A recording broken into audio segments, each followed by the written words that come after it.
आ रही है बात।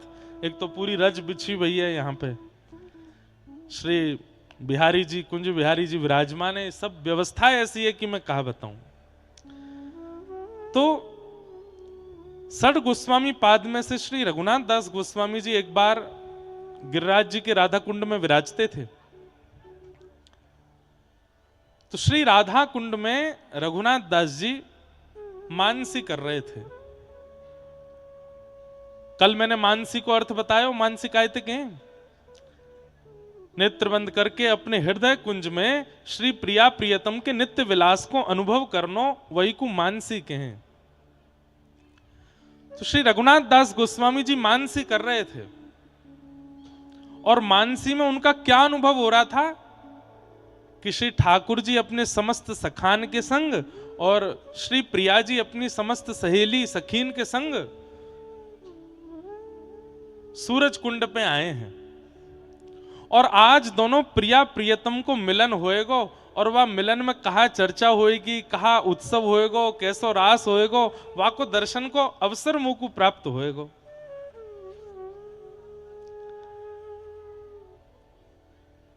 प्रिया प्रियतम दोनों मिले। आहा, दोनों की रूप झांकी को देखकर के श्री रघुनाथ दास गोस्वामी जी के नेत्रन से अश्रु गिरने लगे।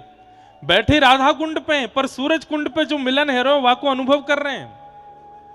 और यहां से श्याम सुंदर पास आ रहे हैं, यहां से किशोरी जी समीप जा रही हैं, बस दोनों को मिलन है वे वारो है। मिलन के बाद कहां चर्चा होएगी, कहां बात होएगी, वो सुनवे के काजे श्री रघुनाथ दास जी के कान तरस रहे हैं। इतने में ही श्री किशोरी जी की नानी जी मुखरा देवी वहां आ गई, और मुखरा देवी आए करके बोली, अरे श्यामा, ओ राधा, कहां को चली गई। अब ये स्वर भी रघुनाथ दास जी को सुनाई दे रहा है। तभी रघुनाथ दास जी देखने लगे, कौन आयो कौन आयो। तभी देखिए मुखरा देवी आ गई हैं। तो रघुनाथ दास जी सहचरी रूप में अपनी मानसी में दौड़ के जा रहे हैं। बोले, मैया ने एक देर बाद बुलाए लियो, अभी प्रिया जी कुंड पे आई हैं। बोले, तेरी होंगी प्रिया जी, मेरी तो देवती है, मेरी तो लाली है, मैं तो जब चाहूं वह बुलाऊंगी, मुझ काम है बातें। रघुनाथ दास जी इतने व्याकुल हो गए कि कहीं प्रिया प्रियतम के मिलन में ये मुखरा देवी कहीं विक्षेप नहीं डाल दें। पर मुखरा देवी के आवाहन पर प्रिया जी तुरंत छटपटा करके वहां से दौड़ी। जैसे ही दौड़ी तो श्री ठाकुर जी से मिलवे के काजे सब सखीन ने किशोरी जी को जो श्रृंगार कियो, वह श्रृंगार में बेणी जी धराई हैं, विशेष बेणी जी धारण कराई हैं। वो बेणी जी छटपटाहट में कहीं निकर करके केशों वहीं गिर गई, और श्री प्रिया जी दौड़ करके मुखरा देवी के पास गई और दौड़ते दौड़ते बोली, अरे मेरी बेणी जी गिर गई हैं। तो रघुनाथ दास गोस्वामी जिस सखी रूप में थे उन्हीं को आज्ञा करी, तू जा, तो मैं जा रही हूं, नानी बुलाई रही है, तू मेरी बेणी लेके आ। रघुनाथ दास गोस्वामी बोले, आज पहली बार प्रिया जी ने मुंह को कछु आज्ञा करी है, बेणी जी लावे की आज्ञा करी है। रघुनाथ दास जी दौड़ करके गए और जाकर के जहां प्रिया जी खड़ी थी वहीं ढूंढने लगे, कहां है बेणी जी, कहां है बेणी जी।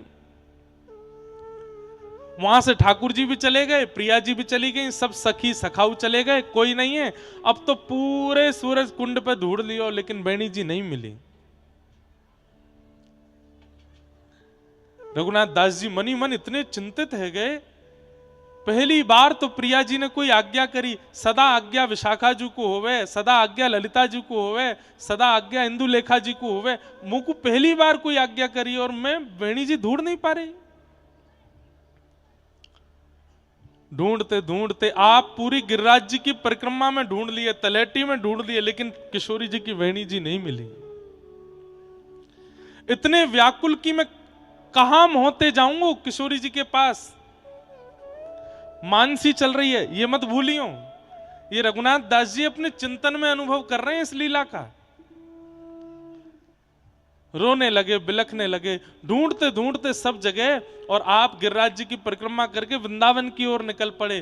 छठीकरा पहुंच गए, छठीकरा से वृंदावन के भीतर पहुंच गए। भीतर पहुंचते पहुंचते आप जैसे निधिवन राज में पहुंचे, शिकुंज बिहारी लाल विराजमान, सामने श्री स्वामी हरदास जी महाराज मधुर झांकी को दर्शन कर रहे हैं, वही समय श्री रघुनाथ दास गोस्वामी वहां आए, रोते बिलखते ढूंढ रहे हैं, कहां है वेणी जी, मेरी प्रिया जी की वेणी जी कहां है।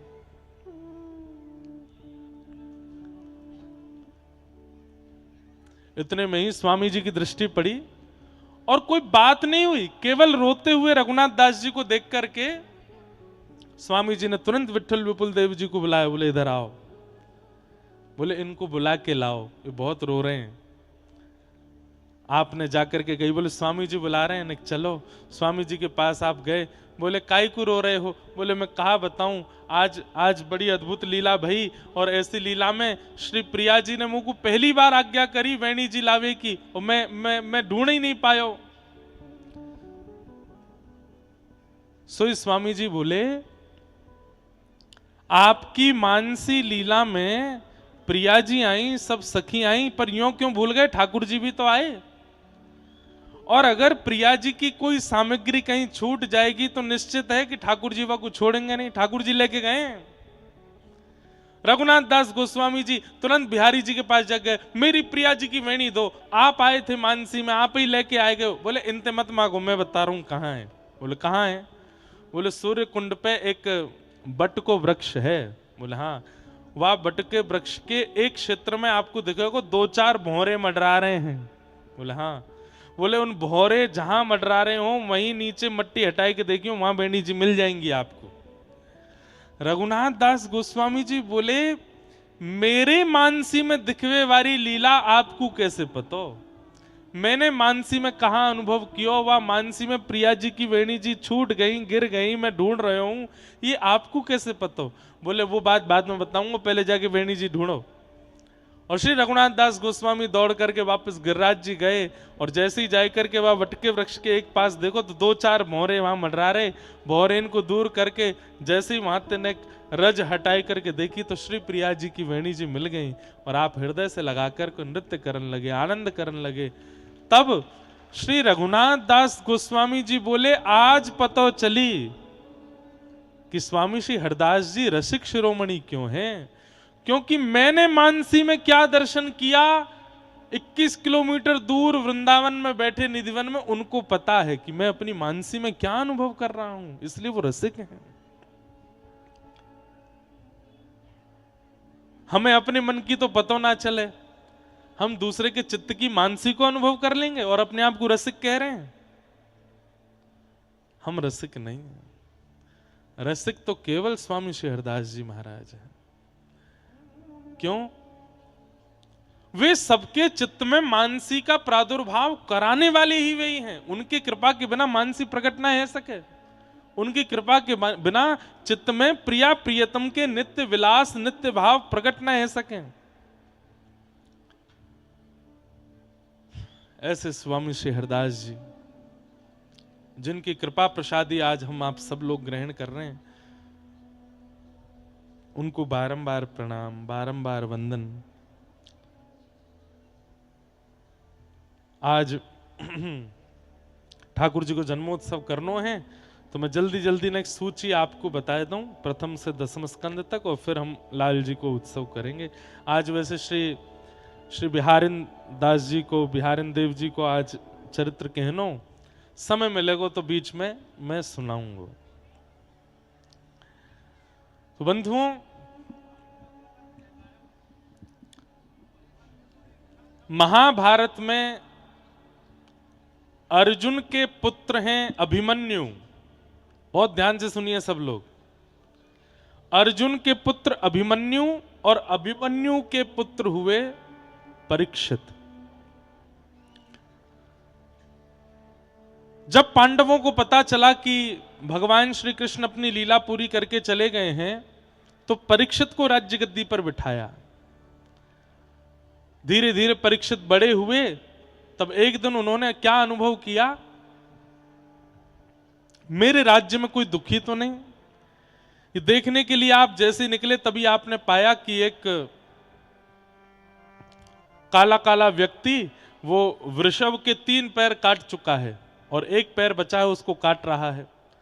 आपने उस व्यक्ति को रोकने का प्रयास किया तो वो कलयुग था, कलयुग ने चरण पकड़ करके कहा भगवान मुझे मत मारिए। तब आपने उसको 5 स्थान प्रदान किए, जुआ, मदिरापान, परस्त्री परपुरुष संग, अनीति से कमाया गया धन और हिंसा। इन 5 स्थानों में कलयुग को निवास दिया। राजा परीक्षित ने 5 स्थान दे दिए, लेकिन राजा परीक्षित स्वयं एक स्थान के भागी बने और अनीति से कमाए गए धन को जब अपने सिर पर मुकुट रूप में धारण किया, राजा परीक्षित ने एक संत का अपराध कर दिया, अपमान कर दिया। उस संत के पुत्र ने आपको 7 दिन में मरने का श्राप प्रदान किया। बंधुओं, एक बात सुनिएगा बहुत ध्यान से। आजकल श्राप लगते हैं? आपको लगता है नहीं लगते? लगते हैं। पर कैसे लगते हैं? हाँ, पुराने समय की तरह नहीं कोई कमंडल से जल लेके पीछे फेंक दे बोल तो श्राप दियो मैंने तेरो ये है जाएगा, नहीं। आजकल श्राप व्यक्ति नहीं देता, आजकल श्राप प्रकृति देती है। आपकी करनी, उस करनी पर व्यक्ति आपको दंड दे सकता है, पर उस दंड का भी बड़ा स्वरूप श्राप प्रकृति आपको देती है। इसलिए बच नहीं पाओगे। जहां जो किया है उसका श्राप आपको मिलेगा ही मिलेगा, और प्रकृति देगी उसका दंड। प्रकृति दंड देती है।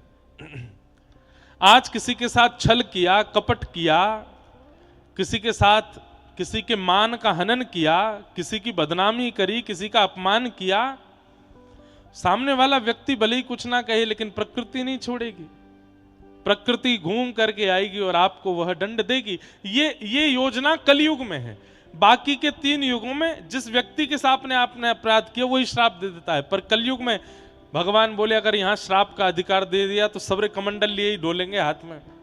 अच्छा तेने मेरे संग क्यों, ले जा, तेरा एक पाम लंगड़े है जा। हम कलयुगी जीव हैं भैया, हम लोग पे बहुत खतरनाक है हम लोग। इसलिए ठाकुर जी ने कलयुग प्रारंभ होते ही श्राप का विधान खत्म कर दिया। बोले यहां श्राप व्यक्ति नहीं देगा, यहां श्राप प्रकृति देगी। अगर श्राप हम लोग दे रहे होते, खत्म हो गए होते, पूरी दुनिया खत्म हो गई होती कब की। एक दूसरे ने श्राप दे दे करके नष्ट कर देते। जा तू बूढ़ो है जा, तेरो ब्याह होएगो, जा तू काणो है जा, तू ऐसो है जा।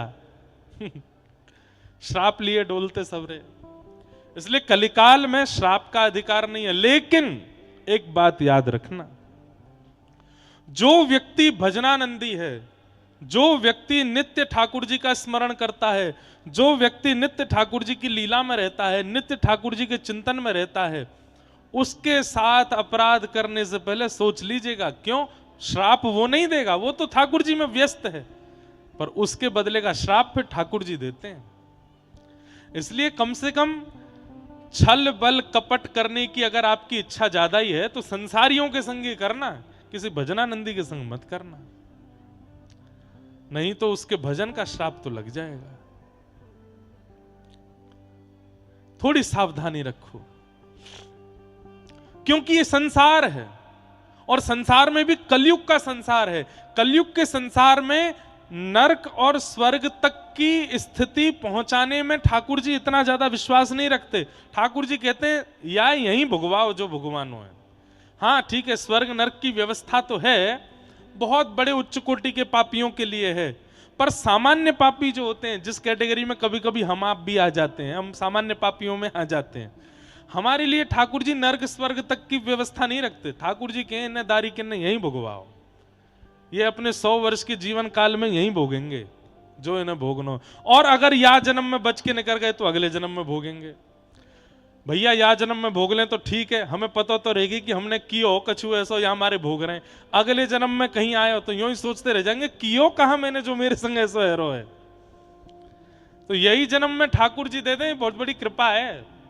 आपको याद आ जाएगा, ओहो 20 साल पहले एक सामने वाले के घर में मैंने ऐसे ऐसे कियो, 20 साल पहले वाकी छोरी को ब्याह तोड़वायो, 20 साल 25 साल पहले वाके संग मैंने ऐसे ऐसे कियो, तभी मेरे संग ऐसा हैरो है।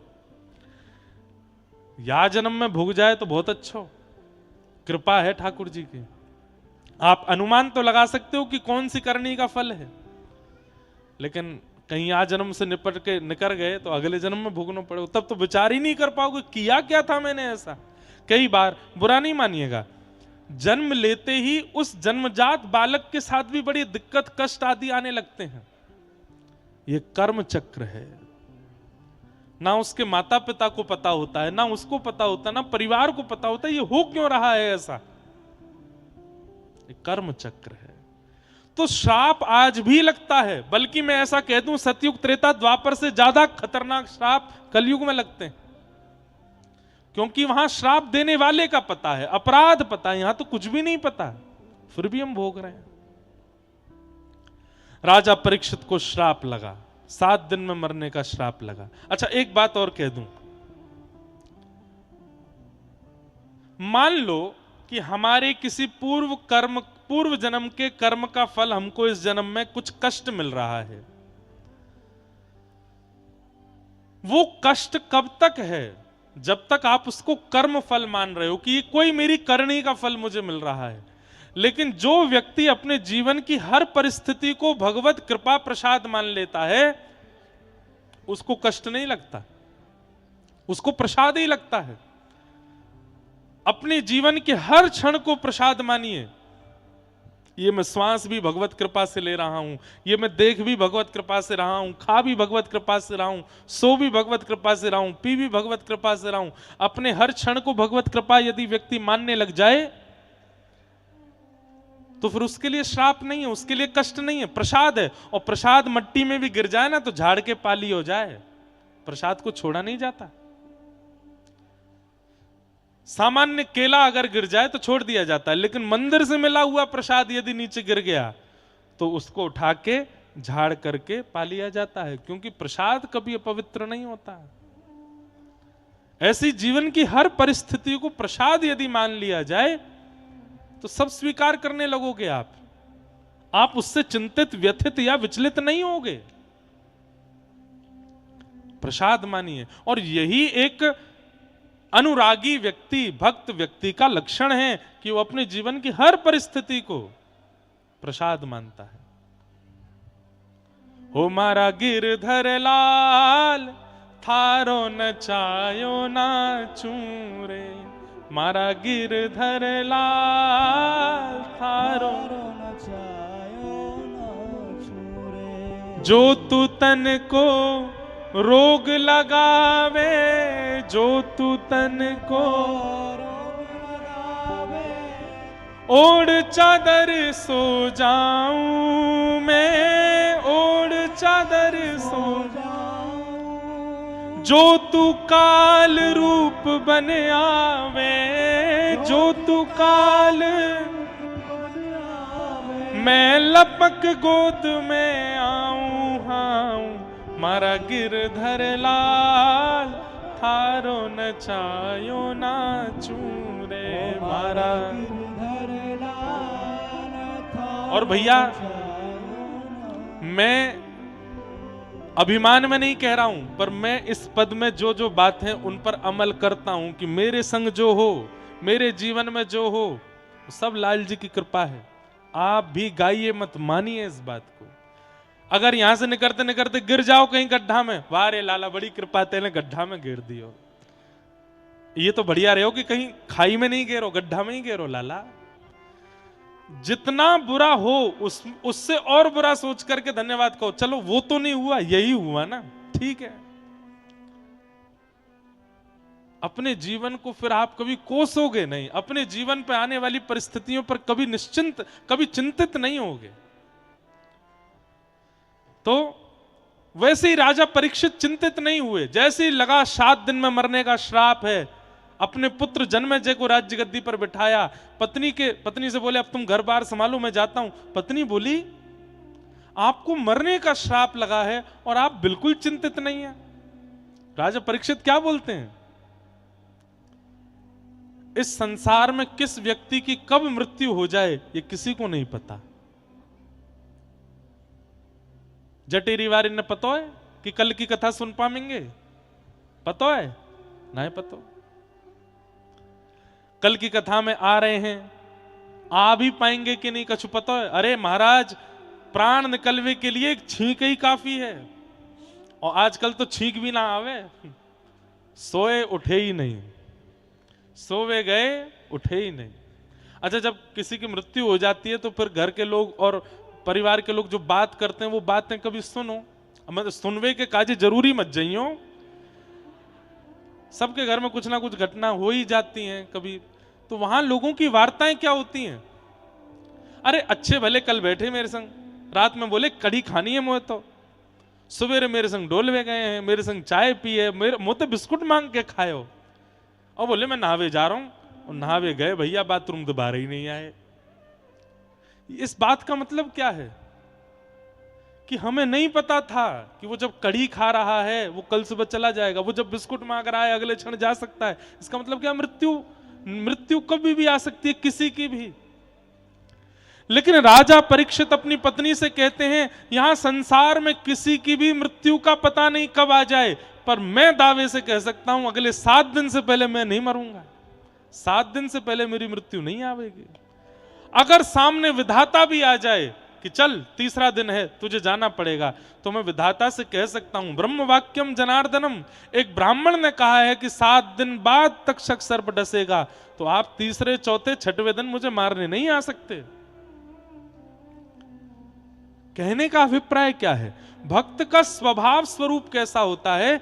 वो परिस्थिति को नकारात्मक रूप से ना देख करके उसमें भी सकारात्मकता देखता है कि चलो इससे बुरा ये हो सकता था पर वो तो नहीं हुआ, यही हुआ, ठीक है। और भैया ऐसे ही जीवन काट पाओगे? ये एक सूत्र है, कुछ भी हो उससे बुरा और क्या हो सकता था वो सोच करके भले मना लो, चलो वो तो नहीं हुआ, यही हुआ, ठीक है।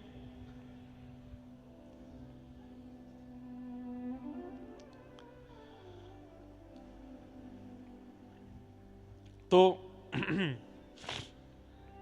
राजा परीक्षित को 7 दिन में मरने का श्राप लगा। तुरंत अपने पुत्र को राज्य गद्दी पर बिठा करके गंगा के तट पर गए और जाकर के संतों से कहा, मेरे जीवन के बस 7 दिन बचे हैं, मुझे मुक्ति का उपाय बताओ। तब वहां सुखदेव जी आए। वरीयाने शते प्रश्न कृतो लोक हितम नृप आत्मविद सम्मतः पुंसा श्रोतव्यादिषु यप्परः। श्री परीक्षित जी महाराज कह रहे हैं, जय हो महाराज।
बोलो गिरिराज धरण की जय।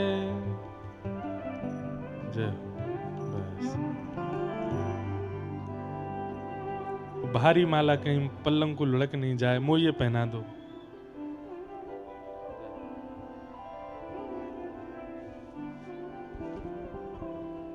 जय।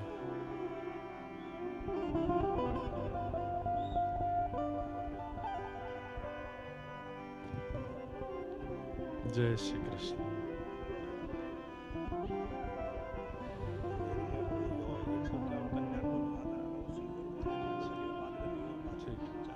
ठीक ठीक।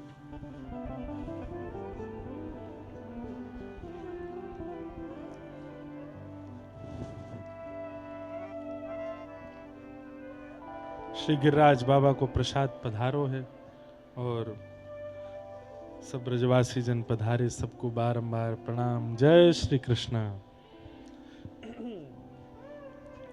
तो कहाँ भैया मैं बताओ मुको का बता रहा हूं। श्री सुखदेव जी महाराज को आगमन भयो। सुखदेव जी ने आकर के परीक्षित समझाए, बोले परीक्षित 7 दिन में मरवे वारी की मुक्ति को उपाय मत पूछो, यूं पूछो 7 दिना में मृत्यु हो वासे पहले पहले भगवत दर्शन कैसे होएगो। बंधुओं एक कॉन्सेप्ट अपने दिमाग से निकाल दो कि मरवे के बाद ठाकुर जी मिलेंगे ना। स्वामी श्री हरदास जी महाराज को अपनी प्रकट अवस्था में ठाकुर जी मिले, श्री वंशी अली जी को ठाकुर जी प्रकट अवस्था में मिले, सूरदास, रैदास, भक्तिमती मीराबाई, कुंभन दास, चतुर्भुज दास सबन को प्रकट अवस्था में मिले, तो हम मृत्यु की प्रतीक्षा काहे को कर रहे हैं? मृत्यु की प्रतीक्षा नहीं।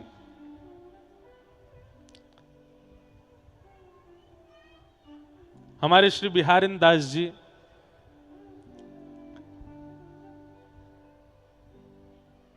बैठे हैं यमुना जी के तट पर, इतने में ही खेलते भये नंद नंदन अपने सखा ग्वाल बालन के संग पहुंच गए और जाए करके खेलन लगे। तो सबरे ग्वाल बाल बोले लाला जी कौन सा बाबा बैठो है? ठाकुर जी बोले बैठो रहने दो। अच्छा इतनी जोर से बोल रहे हैं कि श्री बिहारिन दास जी को सुनाई दे रही है।